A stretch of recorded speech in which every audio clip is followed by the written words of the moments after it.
Coming to you live from Darshan Studios, it's Zinc Comics Exposition with your host, Brian Payne. That's me. Tonight, we proudly present a brief moment of Payne's Black history. Bessie Coleman was a public speaker, international pilot.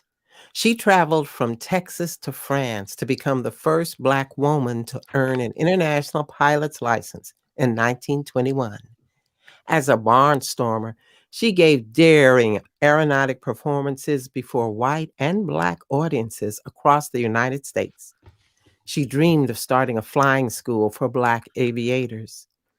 Her career ended tragically when she died in a plane crash in 1926. William J. Powell established the Bessie Coleman Aero Club in Los Angeles 3 years later in Coleman's memory.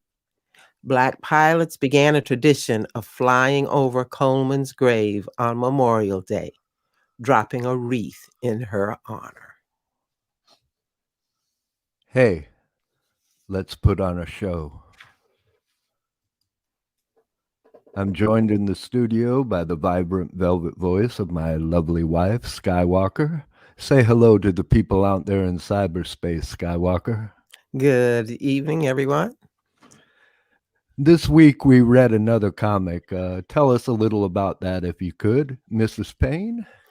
Buddha by Osamu Tezuka is a 3,056 page, 8-volume manga collection and a unique interpretation of the life of the Buddha. We interrupt our program to bring you this special report from ZN Network.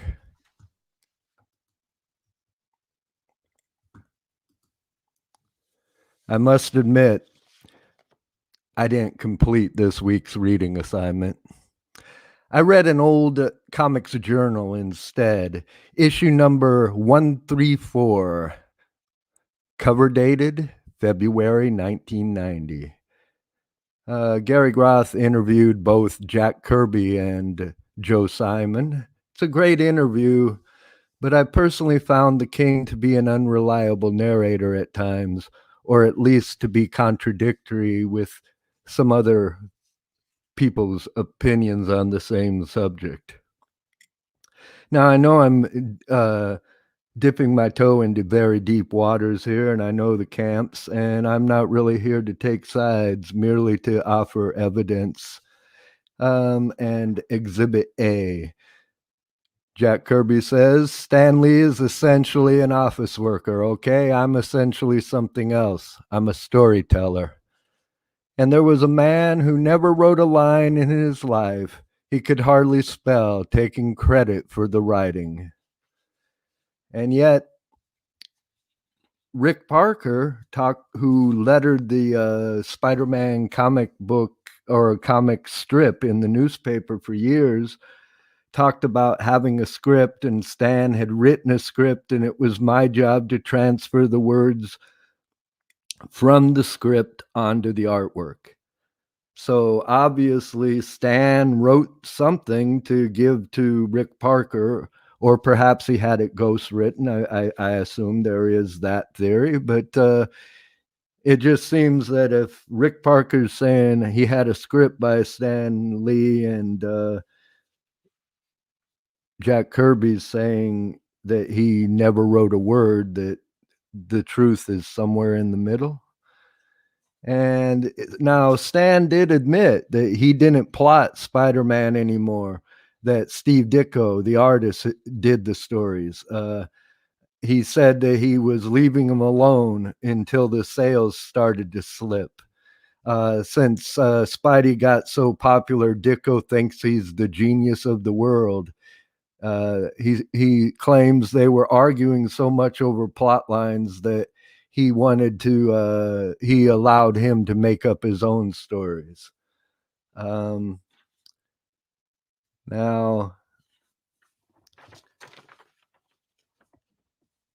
back to the Kirby interview. Kirby once again claims Stan never created anything new. He says he created all these things easily. What did he create after I left? That's the point. And there's, that's rather obvious. There ain't a lot that he created after that fact. There are, several projects that he's done, but the his claim to fame is the stuff he did with Jack and Steve Ditko. Jack Kirby and Steve Ditko, Stan Lee. The three of them pretty much created the Marvel Universe. And it depends on who you talk to, who gets the lion's share of the credit. As far as I'm concerned, it's a triumvirate, they did it together. And Kirby in this interview again says, I created Spider-Man. We decided to give it to Steve Ditko. I drew the first Spider-Man cover. I created the character. I created the costume. I created all those books, but I couldn't do them all. We decided to give the book to Steve Ditko, who was the right man for the job. He did a wonderful job on that. And Groth asked, did you know Ditko? I knew Ditko as well as any man could. Anyone who knows the stories of Steve Ditko knows that he is a rather enigmatic character. And what really struck me after reading this interview was the fact that I had just recently read The Avenging Mind by Steve Ditko, which is a series of essays. And in it, Steve Ditko writes, a comic book writer's synopsis has no power to act on its own. Without a totally different mind, hand, and artist creator, a comic book writer's synopsis is at a creative dead end. Yet Lee still claims that he alone is the creator beyond the actual physical doing, and so means that his mind hand alone actually physically brought into existence a totally different physical creation, story, panel, artwork. Lee has even claimed that he could have used any artist and created the same comic book. Results, success that was actually achieved. And yet we never hear or know about from Lee or others aware of it that he knows of the full context of the Lee Kirby or the Kirby Lee 5 penciled pages that first Spider-Man failure. Isn't there a contradiction somewhere? This again, okay, we got Stan Lee claiming that he wrote a synopsis, gave it to Jack Kirby. He didn't like the way it looked and gave it to Steve Ditko. Jack Kirby's claiming he created the costume and drew the original cover. I've heard the reverse is true, that Steve Ditko drew the original cover and then Stan Lee did not like that and that Kirby drew the other. Regardless, in the interview with Joe Simon, who worked with Jack Kirby for years, he asked Joe Simon about, you did a couple things for Archie. And Joe Simon said, I just did the Fly and some other stupid thing. Groth says Private Strong, I believe. And Simon thought the Fly was cute, but the Fly wasn't the Fly. And when pressed, Joe Simon said it was something else before I brought it over to Archie. I can show you a lot of inconsistencies. The Fly became Spider-Man, which is supports Jack's story to some degree, other than the costume design. So I'm just fascinated by the fact that it's kind of like the Rashomon tale. There's like several different faucets and everybody sees it differently. But one last thing that I wanted to get to before we move on was they asked him about the Hulk. And he says that, can you tell us a little about creating the Hulk? And he says that he created the Hulk when he saw a woman lift a car. He says, you know what happens when we're in a rage? We can tear a house down. And he created the Hulk with that in mind. He got the idea from that incident. A character to me cannot be contrived.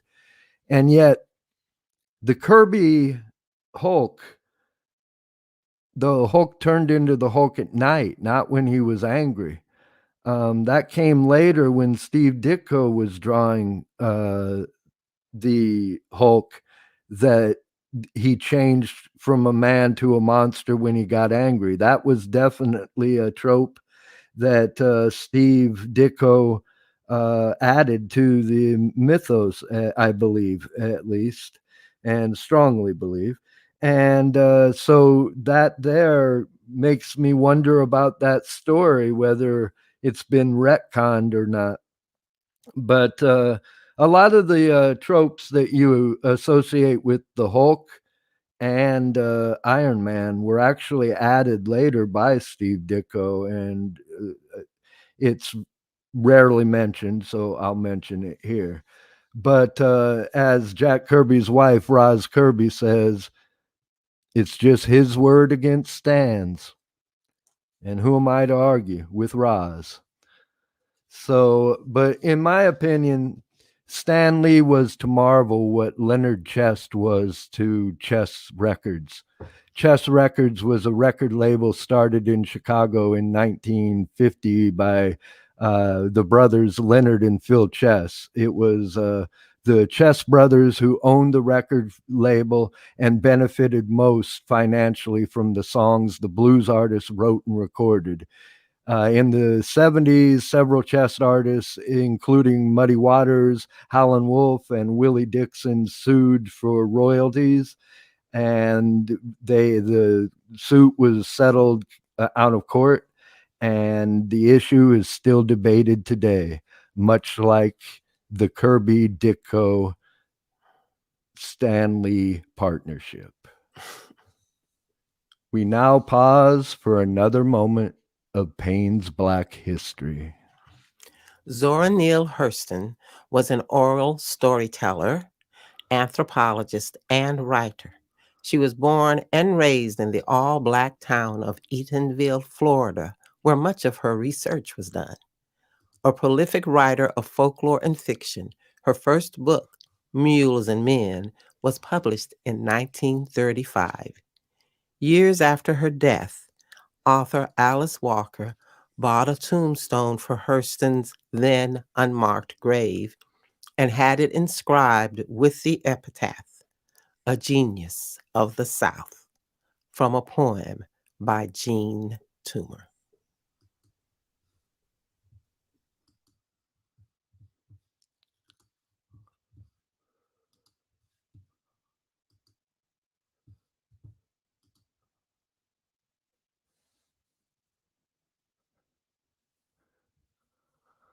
Okay, Oliver. Hey, I'm afraid that we're hearing this, but I don't think our audience is. So could you yeah, I talk can't. a little about that? Yeah, I can't hear anything either. But yes, thank you for showing it. That's our little clip of our movie in progress. Uh, been doing it for a while now. um, what can I tell you? It's based on Cerebus, the comic. I imagine your listeners are familiar with Cerebus at this point. I'm not sure if they are. I do mention it somewhat, but I'm not Um, sure how often I have not done a show about Cerebus at this point. But uh, you write the Cerebus Around the World and Web That's thing. right. I do a little column every Sunday at the Moment of Cerebus blog. It's a daily blog. I do Sundays. Okay. And what is your contribution to that blog? Um, I do Matt Dow, who runs it. he gives me free reign, pretty much, to just do whatever I want. But you seem to do like a wrap up of every mention of Cerebus online. Is that part of that, or is that something else that I'm confusing the issue there? No. That's exactly. I mean, that's what I do. I just stuff I come across during the week. So all That mentions Cerebus and talks about news, Cerebus, and yeah, right? some of it's news worthy. Sometimes it's just people reviewing Cerebus or talking about Cerebus in some context, and sharing is caring. I find a lot of stuff interesting in that column. So we kind of jumped Oh, the thank you, gun thank you. here because I had to get a voiceover over the silence. Unfortunately, they make it hard to add the sound. Like you have to go an extra measure, and if you miss it, it's quiet. So we kind of ruined your clip, and I apologize for that. But Not if at, I don't not at all. get it immediately, I've had shows where it's totally silent for that time. So we covered that as best I could. But You did I'm great. going to Thank you. backtrack, and then we're going to come back to the movie if I could. Yeah. If memory serves, you lived in Norway for a time when you were coming up, and I'm just interested in how that experience informed your comic tastes. And I know you're a fan of Lucky Luke, the man who shoots faster than his shadow, and I'm just wondering if it informed your own comics in any way, or Right, whether.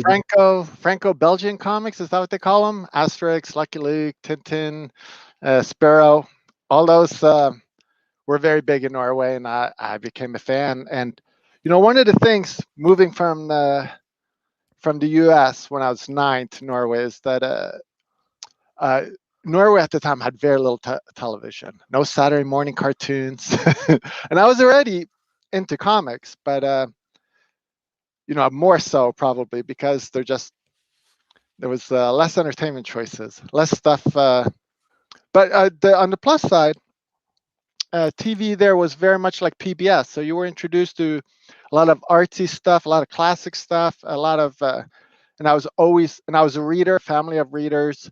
So I was always trying to absorb more mature stuff, adult stuff. So I found Cerebus at a very young age, and it's been part of my life for a long time. The chunk of it, I now, of course, Cerebus means something to certain people, but I mean, I was in high school when High Society was going on. When you were reading Cerebus, were you in Norway or in America at that time? I moved back and forth a bit here and there, and I would, of course, come to the U.S. and visit England. Almost England like a couple of times a year. The U.S. maybe like once a year. But Norway they're an oil country, so they have a lot of Americans there, a lot of Texans, or back then anyway.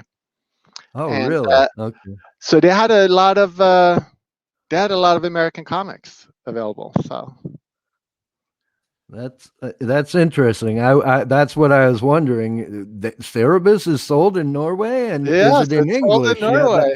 Yeah. Is it At in the English? university bookstore, they had Cerebus, and yeah, they had a lot in the regular bookstores. They had a lot of collections like Harvey Pekar and Robert Crumb, and Super cool.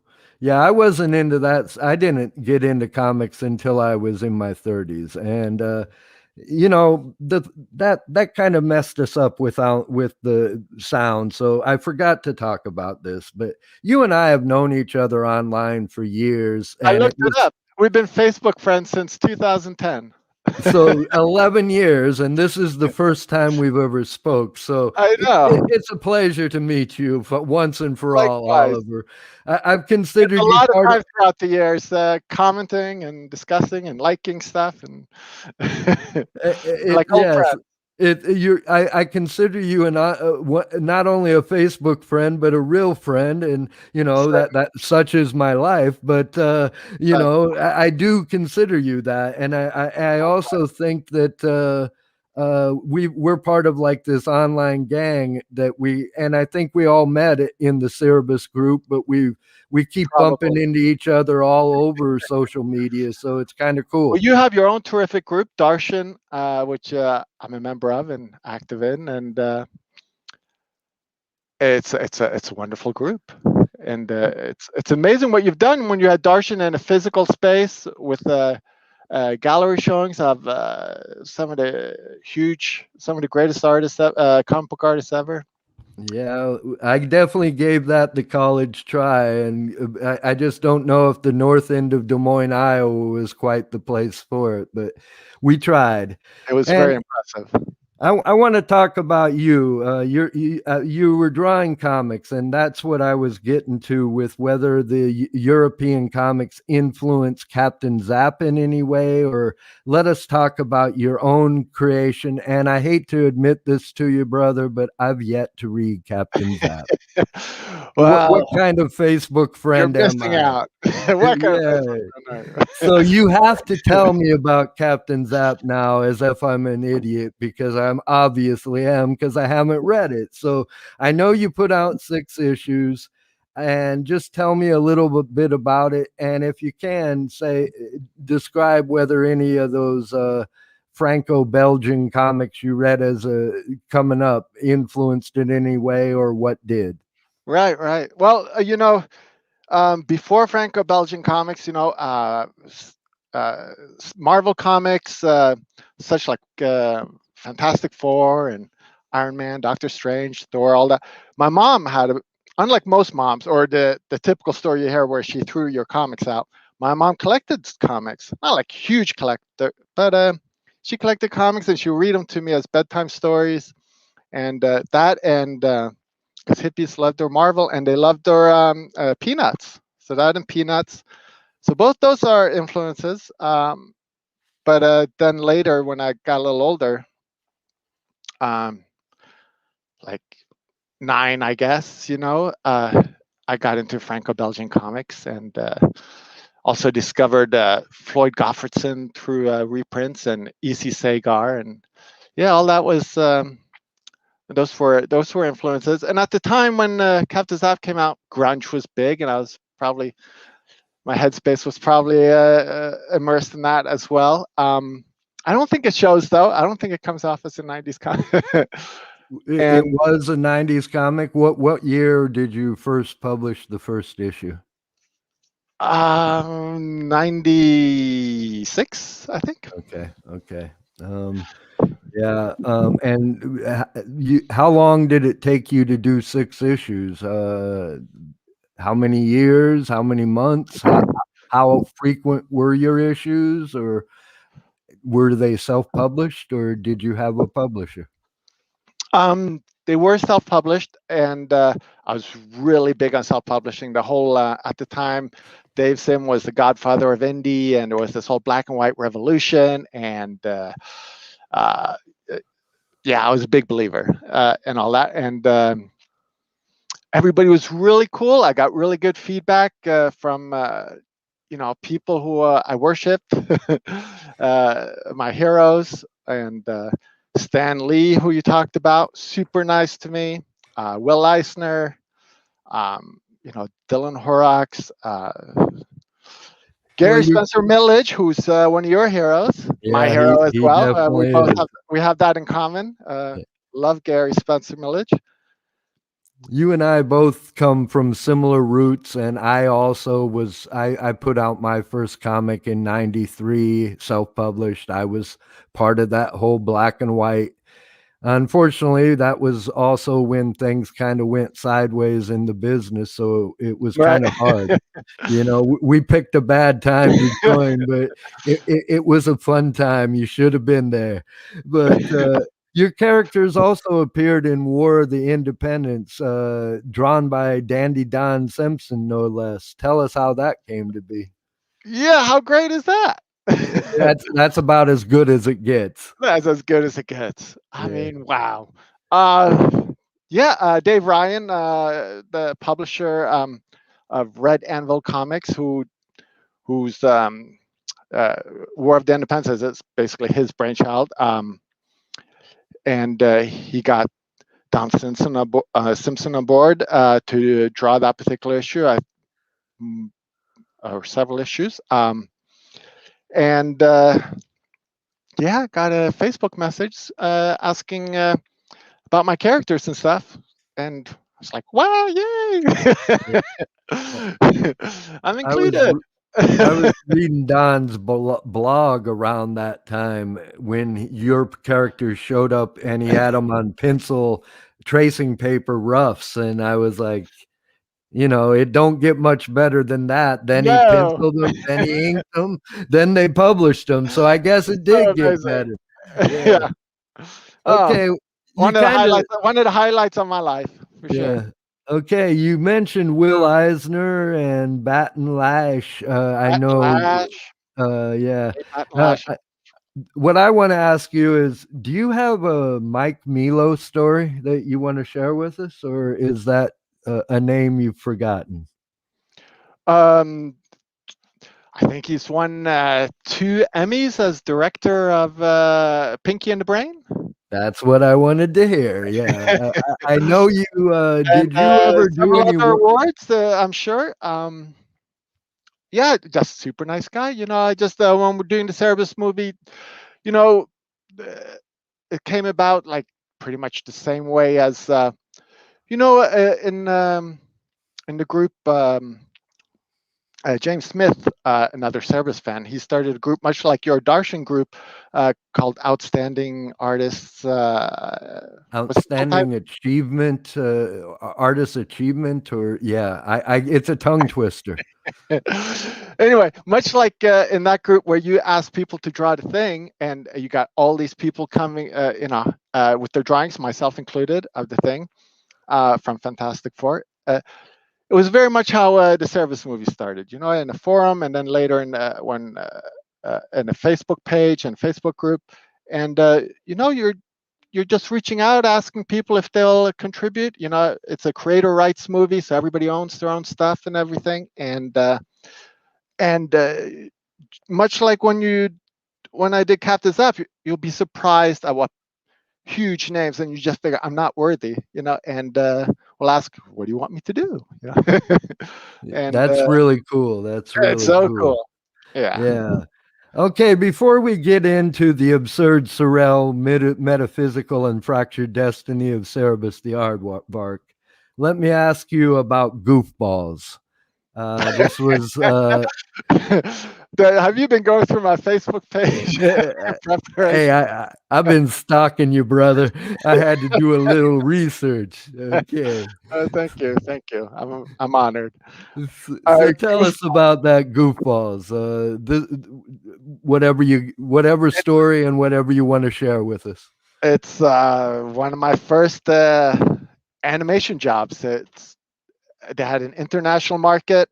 Um, these short little cartoons about what was it? It was an elephant and a lizard, and they would do them really cheaply. So your storyboards would be the key frames. That would be the key animation. That would be your storyboard would, in other words, be used in the actual animation, and it was a great Was learning experience. And I was so thrilled to be. was that your contribution at the time? Were you a storyboard artist Yes, or yeah, yes, and super cool, super cool. so cool. And okay, now let's move on to the hooligans. So I'm not that tech savvy. This was at the time the 2000 internet bubble, where there were flash cartoons everywhere, and there was supposedly a lot of money. Everybody was getting a lot of money for their blogs and whatnot. And around that time, we were working on hooligans, and I really didn't know much about about computers, and I certainly didn't know anything about Flash. So that was my learning experience. And idea was by the time it was finished, the whole thing, 2000 bubble had gone bust. But again, bad timing. Yeah, it But seems to be a running theme in both our life stories here. Okay. But they brought me on board. But they brought me on board to like just do the animation, and then I got to like kind of direct a little, like kind of take part. It kind of became kind of organic and changed a little bit. And I worked for free, but I got I got to learn, and they gave me the computer. It was at the time pretty cool Mac computer, and yeah, it was a good experience. I was just like, wow, if I could just do this all the time, that would be awesome. Now tell us about the Cerebus animated movie. The title, is it The Absurd, Surreal, Metaphysical, and Fractured Destiny of Cerebus the Aardvark? It is currently. Okay. I just wanted to make sure I think that you got wasn't it the right. name of that clip. Yeah. I probably cut and pasted so I wouldn't mess it up. But okay. The idea is it's kind of humorous because it's long. Tell us how long, just like the book that we all love, we're Dave Sims fans here at the show. So Right. So and again, I was, like with the comic, I was, the whole revolution, the whole indie revolution, and having such a great experience with Hooligans and having such a great experience with my indie comic. It's just a progression of that. I thought we'd do it over like a summer, or like, it would be a year. Never thought it would take this long. I didn't know I didn't even, I don't know what I was thinking. I mean, animated movies take a long time, even when they have $100 million to spend on them, they take forever. So it's like, yeah, they do. And, I think what you're doing is amazing. I've been privy to some of the behind the scenes stuff, thank you. and I see the little clips that you post online and on your YouTube channel. We'll have links to Oliver's stuff here so that you can watch the clip that I really butchered here. And No, not at all.